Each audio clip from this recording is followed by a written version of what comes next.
Yes, it's John G. Sutton, Tales from the Jails. We'll talk today about overcrowding in the British prison system. There's been a big fuss being made recently about inmates being locked in their cells. They reckon that the average time is 22.5 hours a day.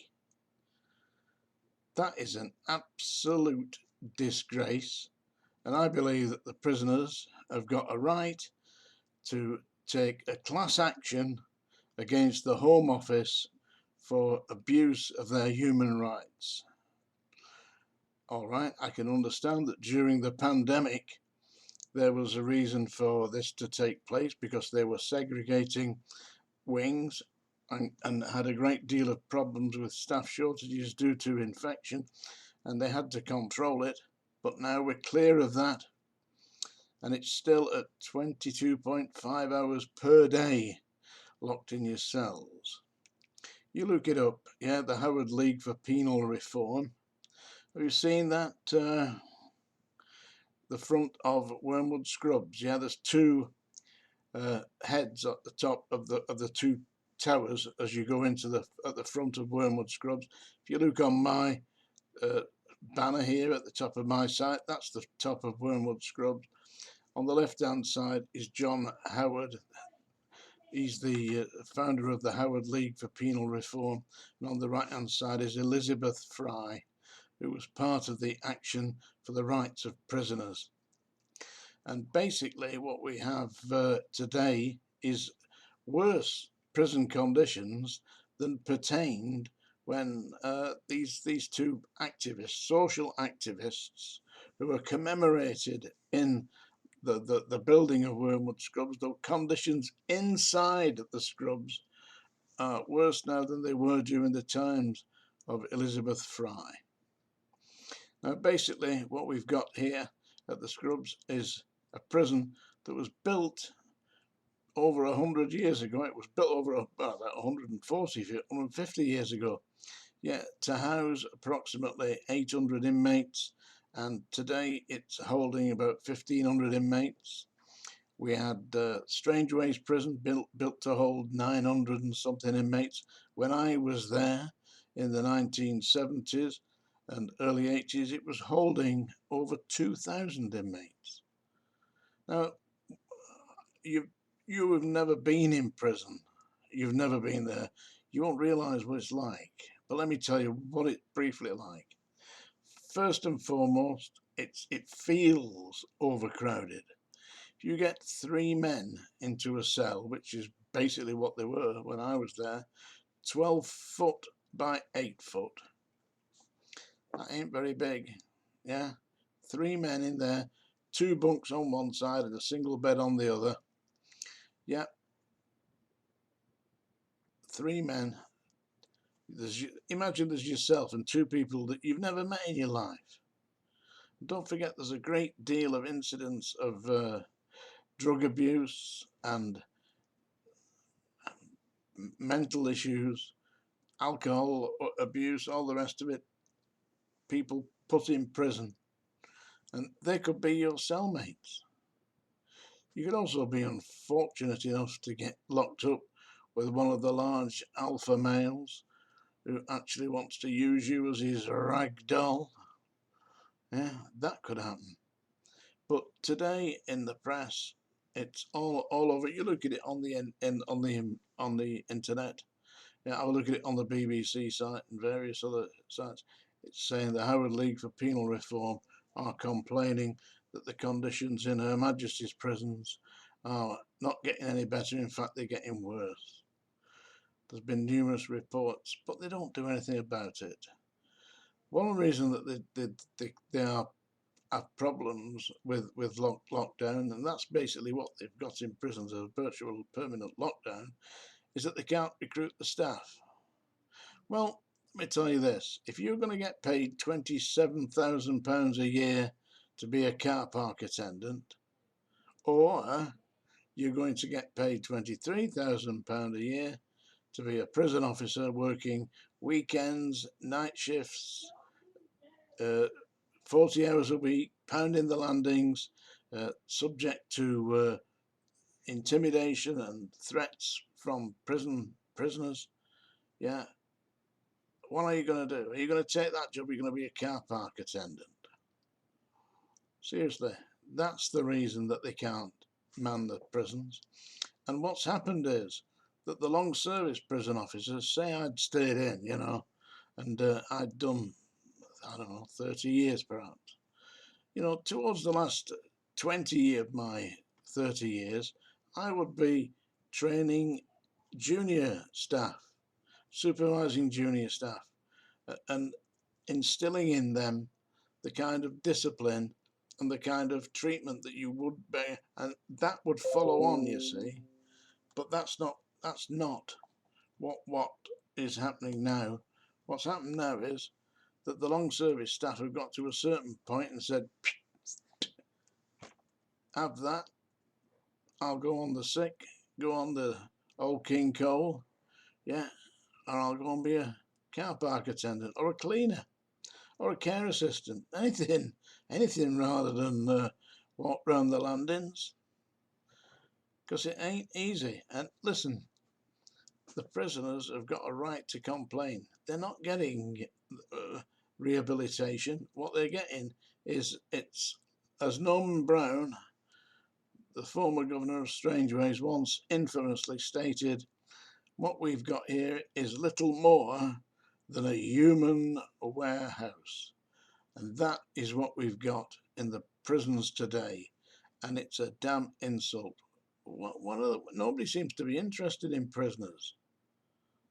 They don't. Oh, well, they've asked for it. You know what they say? You've done the crime, do the time. Yeah?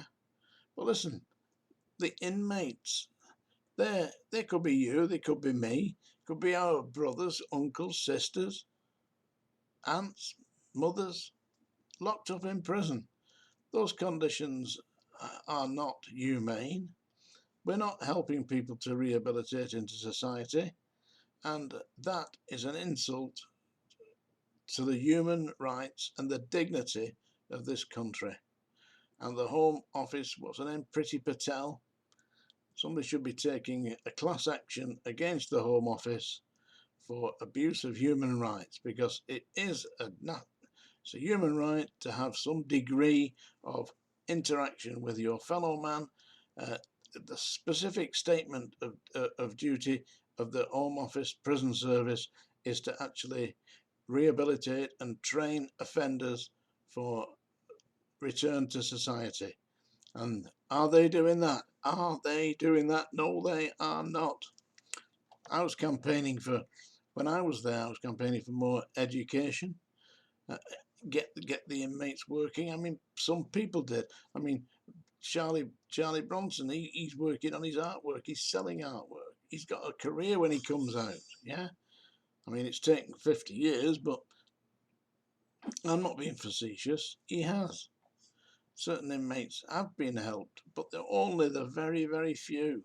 The vast majority are thrown in there, bang them up and throw the key away. Disgraceful. I had a request. Yeah, folks, I had a request. Some people requested me to shut up, but somebody requested something else. And guess what? It's time for yeah, you've got it.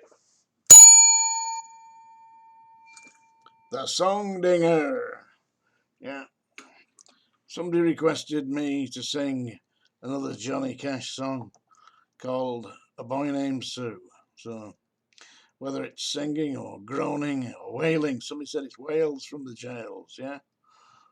Thank you very much for that. Here we go with my interpretation of Johnny Cash's A Boy Named Sue. Well, my daddy left home when I was 3, and he didn't leave much to Ma and me, just this old guitar and an empty bottle of booze.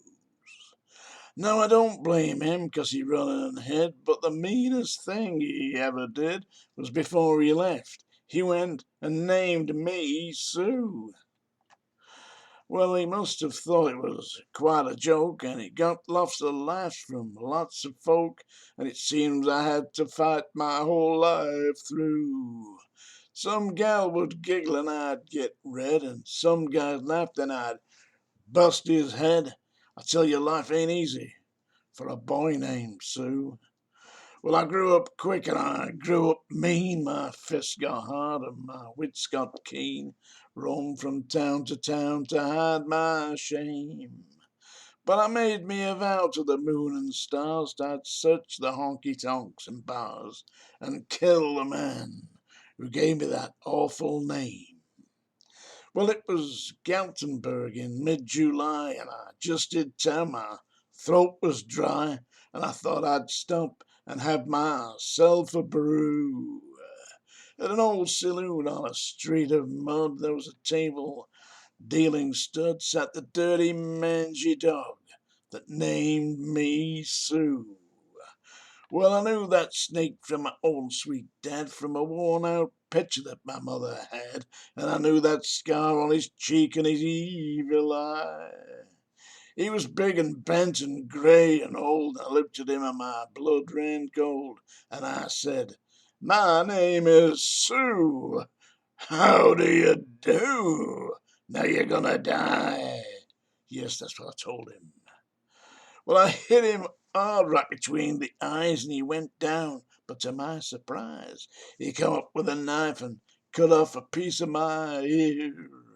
But I busted a chair right over his teeth, and we crashed through the wall into the street, kicking and gouging in the mud and the blood and the beer.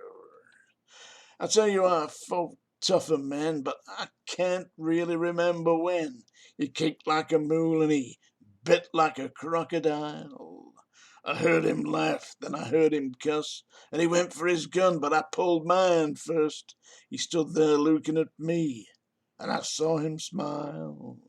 He said, "Son, this world is rough, and if a man's gonna make it, he's gotta be tough. And I knew I wouldn't be there to help you along. So I gave you that name and I said goodbye. I knew you'd have to get tough or die. And it's that name that helped to make you strong." Yeah. He said, "Now you just fought one hell of a fight. I know you hate me. You got the right to kill me now. And I wouldn't blame you if you do. But you ought to thank me before I die for the gravel in your guts and the spit in your eye, 'cause I'm the son of a bitch that named you Sue." I got all choked up, and I threw down my gun, and I called him Pa. He called me son, and I came away with a different point of view. And I think about him now and then, every time I try, and every time I win. And if I ever have a son, I think I'm gonna name him Bill George Pierce. Any fucking thing but Sue. There you go. A boy named Sue. Hope you've liked, clicked it, subscribed, all the rest of it. This is John G. Sutton Tales from the jail.